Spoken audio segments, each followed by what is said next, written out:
നമസ്കാരം. Raf talks ഫുട്ബോളിലേക്ക് ഏവർക്കും സ്വാഗതം. സൂപ്പർ താരം ലയണൽ മെസ്സിക്കൊപ്പം FC ബാഴ്സലോണയിൽ വെച്ചുകൊണ്ട് കളിച്ചിട്ടുള്ള യുവ പ്രതിഭയാണ് പെഡ്രി.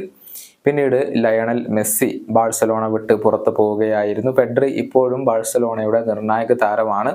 പക്ഷേ തുടർച്ചയായി പരിക്കുകൾ ഏൽക്കേണ്ടി വരുന്നത് ഈ ഒരു യുവ താരത്തിന് വളരെയധികം തിരിച്ചടി ഏൽപ്പിക്കുന്ന ഒരു കാര്യമാണ്. 21-കാരനായ താരം ദി റെസിഡൻസി എന്ന മാധ്യമത്തിന് പുതുതായി കൊണ്ട് അഭിമുഖം നൽകിയിരുന്നു. ഗോട്ട് അഥവാ ഫുട്ബോൾ ചരിത്രത്തിലെ എക്കാലത്തെയും മികച്ച താരം ആരാണ് എന്നുള്ളത് പെഡ്രിയോട് ചോദിക്കപ്പെട്ടിരുന്നു. തന്റെ മുൻ സഹതാരമായ ലയണൽ മെസ്സിയെ തന്നെയാണ് അദ്ദേഹം തിരഞ്ഞെടുത്തിട്ടുള്ളത്.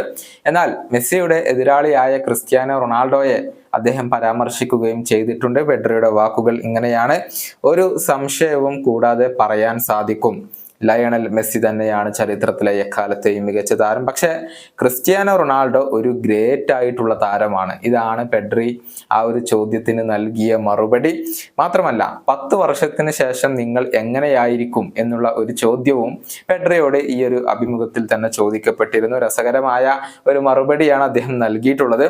ഒരു ഫുട്ബോൾ താരം തന്നെയായിരിക്കും, കൂടാതെ കഷണ്ടി തലയനുമായിരിക്കും. എപ്പോഴും മൊട്ടത്തലയനാവാൻ ആഗ്രഹിക്കുന്ന ഒരു വ്യക്തിയാണ് ഞാൻ. ഇതാണ് പെഡ്രി ഇതിന് മറുപടി നൽകിയിട്ടുള്ളത്. തൻ്റെ റോൾ മോഡലായ ആൻഡ്രസ് ഇനിയസ്റ്റയെ പോലെ ആവാനാണ് തൻ്റെ ആഗ്രഹം എന്നാണ് ഇപ്പോൾ പെഡ്രി വ്യക്തമാക്കിയിട്ടുള്ളത്.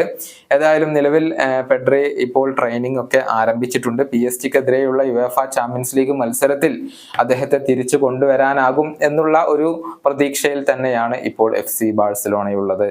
ഈ വീഡിയോയുടെ അവസാനിപ്പിക്കുന്നു. വീണ്ടും കാണാം.